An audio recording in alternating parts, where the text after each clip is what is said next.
بسم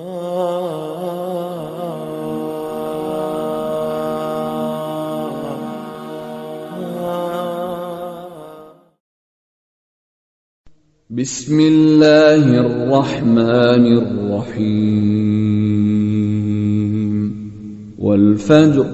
وليال عشر والشفع والوتر والليل إذا يسر هل في ذلك قسم لذي حجر ألم تر كيف فعل ربك بعاد إرم ذات العماد التي لم يخلق مثلها في البلاد وثمود الذين جابوا الصخر بالواد وفرعون ذي الأوتاد الذين طغوا في البلاد فأكثروا فيها الفساد فصب عليهم ربك سوط عذاب إن ربك لبالمرصاد فأما الإنسان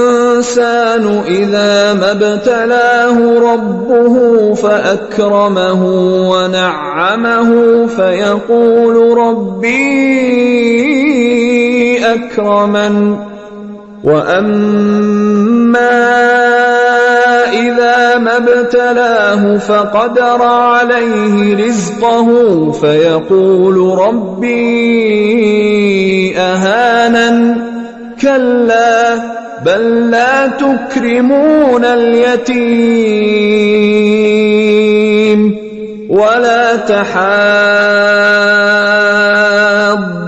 على طعام المسكين وتأكلون التراث أكلا لما وتحبون المال حبا جما كلا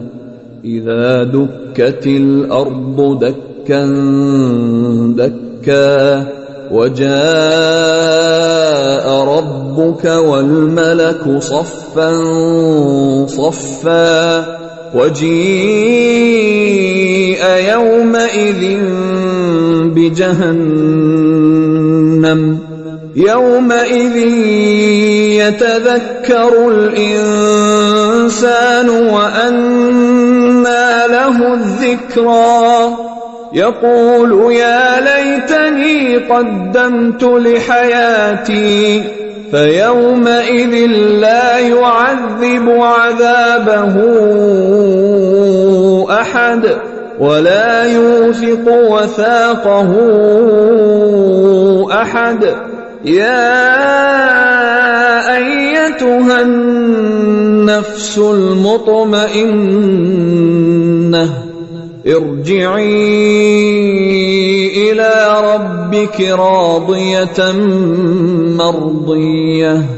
فادخلي في عبادي وادخلي جنتي.